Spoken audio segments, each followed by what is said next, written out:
I've got an idea of how to fix the terrible DCC slow running on my Hornby TT 120 A1 locomotive. Let's see if I'm right.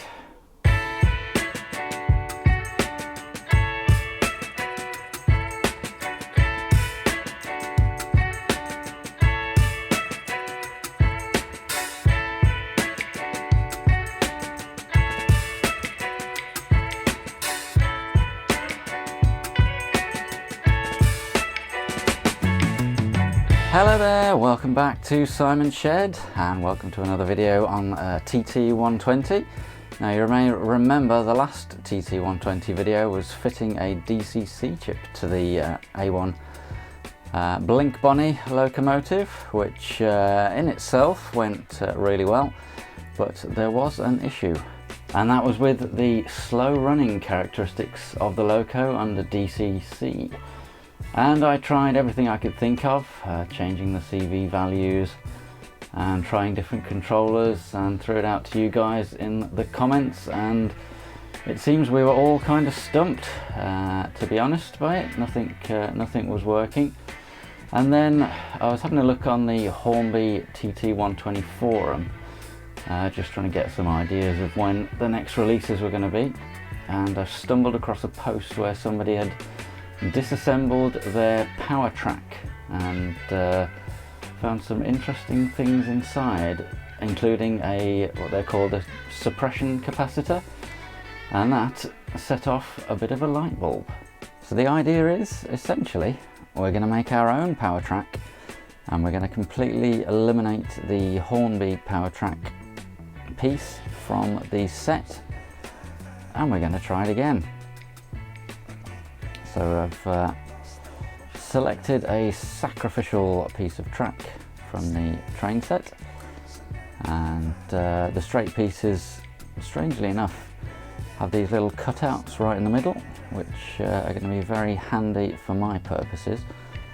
So what we're going to do is just literally solder two wires to those little cutout areas there, and then plug the other end in to the DCC controller, the Hornby Select in this case.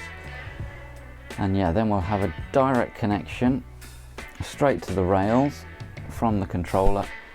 We'll definitely have nothing in between, and we're not even going to put the power track anywhere in the circuit, just in case. And then we're going to see what happens with the locomotive. I know I'm going to get some lovely comments about my soldering in the comment section, so yeah, go nuts. I know it's not textbook soldering, and you are supposed to heat the job, not the solder. Heat the job, everybody says. Problem is, when you're soldering railway track, if you heat the job, you end up with a heated molten mess of what once was sleepers. So you don't really want to heat the job too much.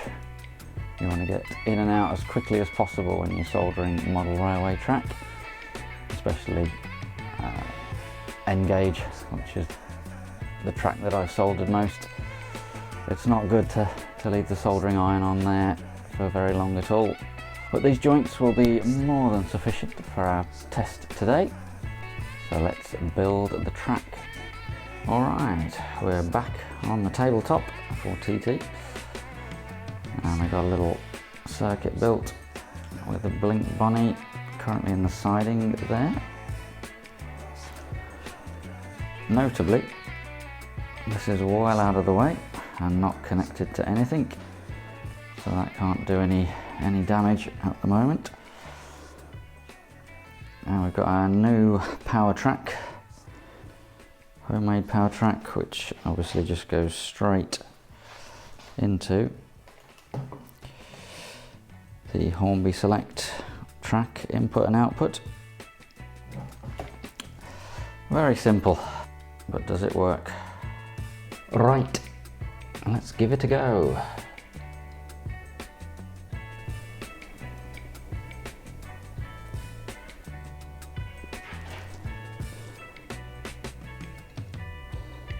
Wow, that's more like it.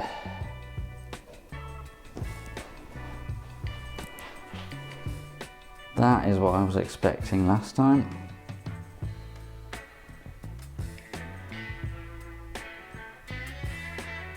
Much slower crawl. That is the slowest speed setting.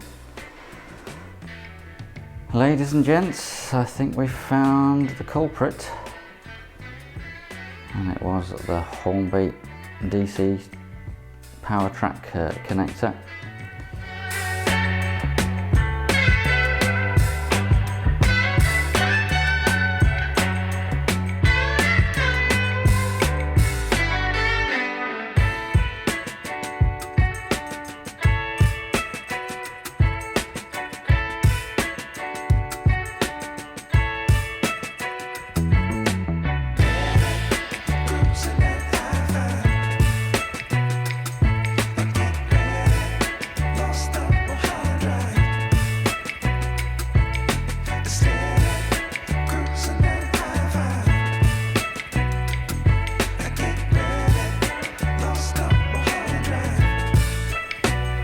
So yes, if you're on DCC, don't forget to remove this from the circuit completely, because it's not just, as I assumed, underneath there just two metal prongs connecting to the track. There's obviously something else going on inside there, which is messing with the DCC signal. So there we are then, lesson learned. Keep the Hornby DC power track connector well away from any DCC equipment, otherwise you get some very strange results, but that's good. Now that we've figured it out, it means that I can consider whether or not to do this, if I do a TT layout, whether to do it DC or DCC. It's definitely worth adding the chip now, I think. But I think what I'm going to do is make it flexible enough that I can just plug in a DC controller when I need to, and when I want to use DCC, just unplug it and switch over to the DCC controller. I think that's the plan. But for now, I'm very happy, so I will leave you all, and I'll see you on the next one. Thanks for watching. Cheers.